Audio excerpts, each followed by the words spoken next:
Hello साथियों, नमस्कार। स्वागत है आप सभी का हमारे बीजी क्लासेस यूट्यूब चैनल के प्लेटफॉर्म पर।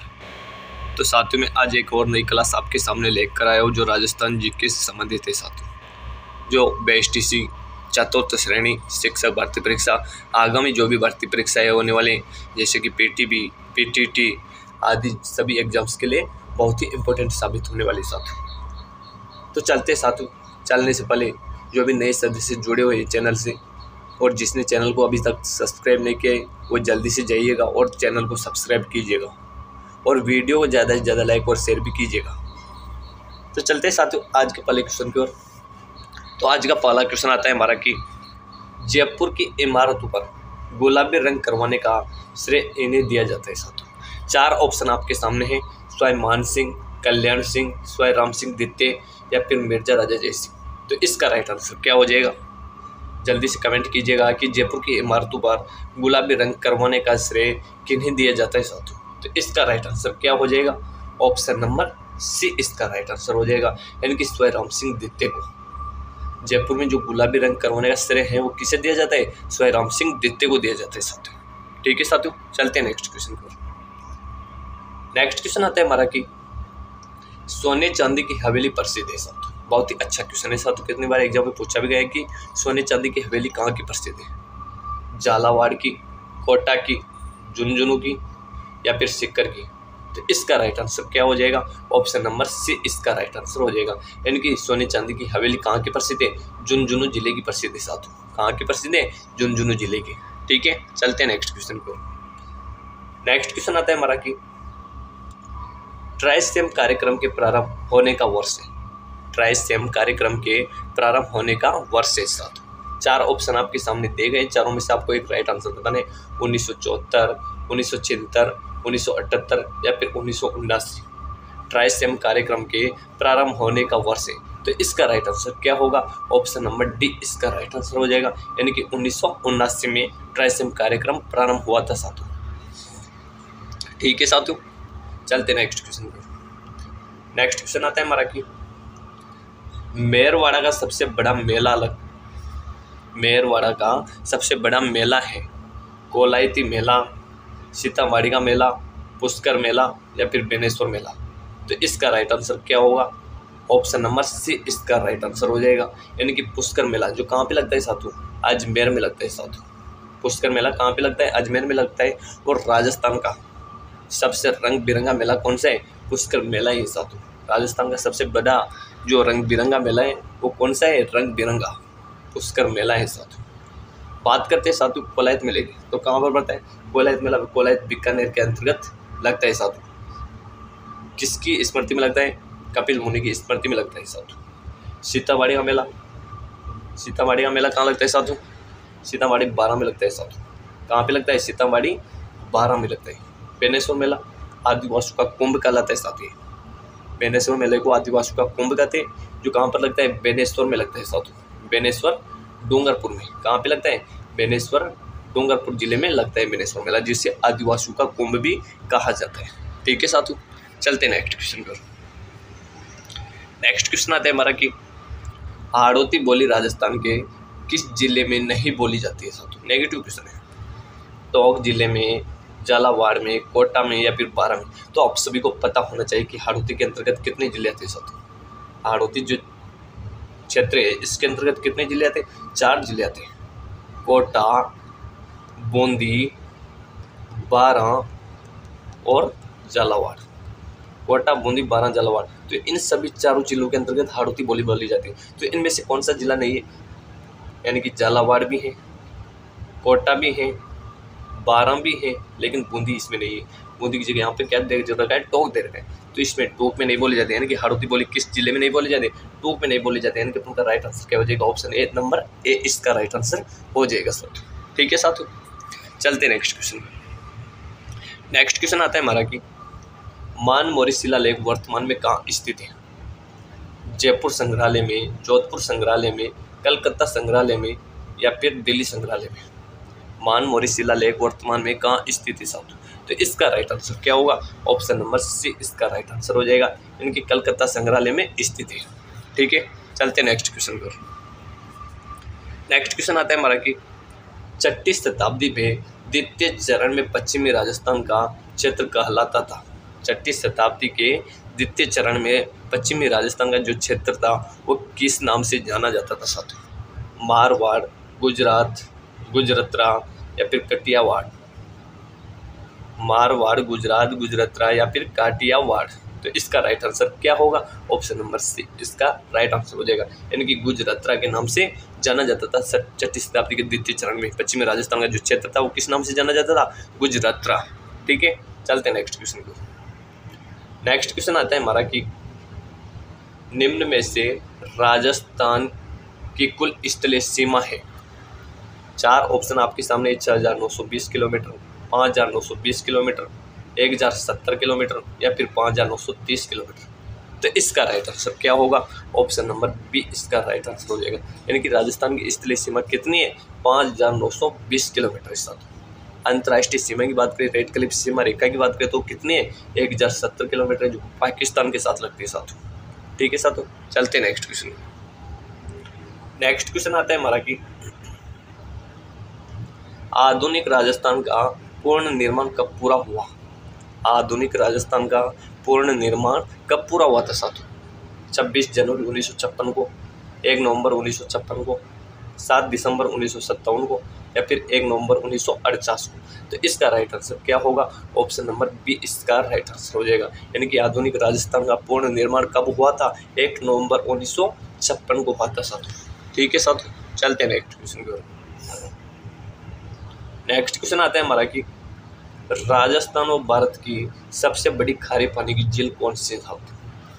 बहुत ही अच्छा क्वेश्चन है। सांबार, डीडवाना, पंचभद्रा या फिर इनमें से कोई नहीं। राजस्थान और भारत की सबसे बड़ी खारे पानी की झील कौन सी है? इसका राइट आंसर बताइएगा साथियों। ऑप्शन नंबर ए इसका राइट आंसर हो जाएगा। यानी कि सांबर झील, जो कहाँ पे स्थित है? जयपुर जिले में स्थित है, जहाँ से सर्वाधिक नमक प्राप्त होता है साथियों। राजस्थान में सर्वाधिक नमक प्राप्त कहाँ से होता है? सांबर झील से होता है साथियों। ठीक है, चलते हैं नेक्स्ट क्वेश्चन को। नेक्स्ट क्वेश्चन आता है हमारा कि जयराम पेशा कानून जब रद्द हुआ उस समय राजस्थान के मुख्यमंत्री थे।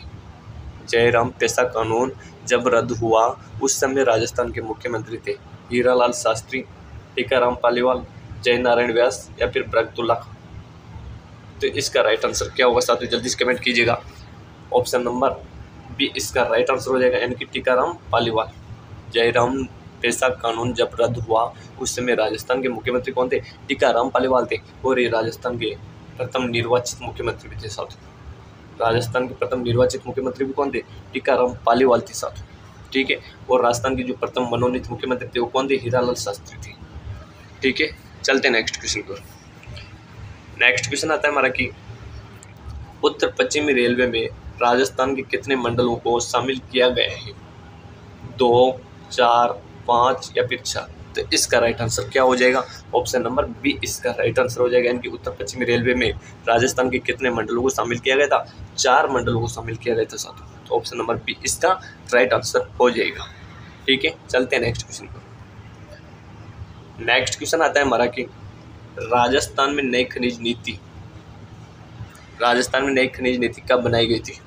19 अप्रैल 2011 को, 18 जुलाई 2012 को, 8 अक्टूबर 2014 को या फिर 4 जून 2015 को। तो इसका राइट आंसर बताइएगा कि राजस्थान में नई खनिज नीति कब लागू की गई थी साथियों। तो ऑप्शन नंबर डी इसका राइट आंसर हो जाएगा। यानी कि 4 जून 2015 को राजस्थान में नई खनिज नीति लागू की गई थी। ठीक है, चलते हैं नेक्स्ट क्वेश्चन। नेक्स्ट क्वेश्चन आता है हमारा कि किस शैली पर मुगल प्रभाव अधिक है? मेवाड़ शैली पर, बीकानेर शैली पर, आमेर शैली पर या फिर चावंड शैली पर। तो इसका राइट आंसर बताइएगा। किस शैली पर मेवाड़ मुगल प्रभाव अधिक है? इसका राइट आंसर क्या हो जाएगा? ऑप्शन नंबर सी इसका राइट आंसर हो जाएगा। यानी कि आमेर शैली पर मुगल प्रभाव सर्वाधिक है। यानी कि आमेर शैली कहाँ की है? ये जयपुर के साथ। कहाँ की आमेर शैली? जयपुर की है।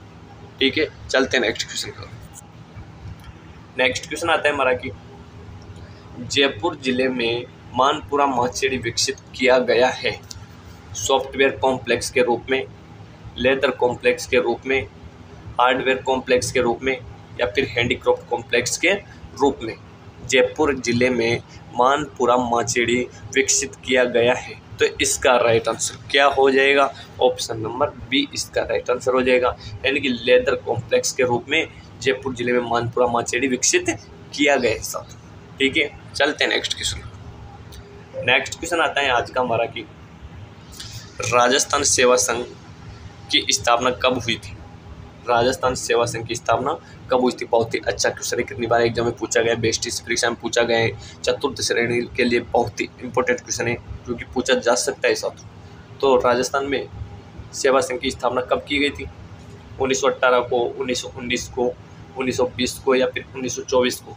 इसका राइट आंसर बताइएगा कि राजस्थान सेवा संघ की स्थापना कब हुई थी। तो इसका राइट आंसर क्या हो जाएगा? ऑप्शन नंबर बी इसका राइट आंसर हो जाएगा, यानी कि राजस्थान सेवा संघ की स्थापना 1919 को की गई थी। कब की गई थी? 1919 को।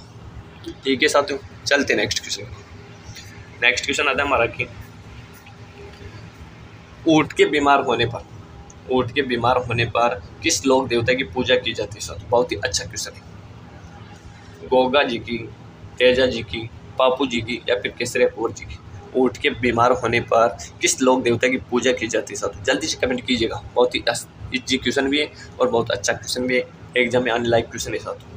तो इसका राइट आंसर क्या हो जाएगा? ऑप्शन नंबर सी, यानी कि ऊंट के बीमार होने पर किस लोक देवता की पूजा की जाती है? यानी कि बापू जी की पूजा की जाती है साथियों, यानी कि ऊँटों के रक्षक देवता कौन है?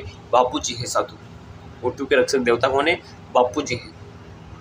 और जो इनके पूजा नहीं बापू जी के, वो किस जाति के? और रेपारी जाति के साथियों। किस जाति के? रेपारी जाति के। ठीक है, चलते हैं नेक्स्ट क्वेश्चन पर।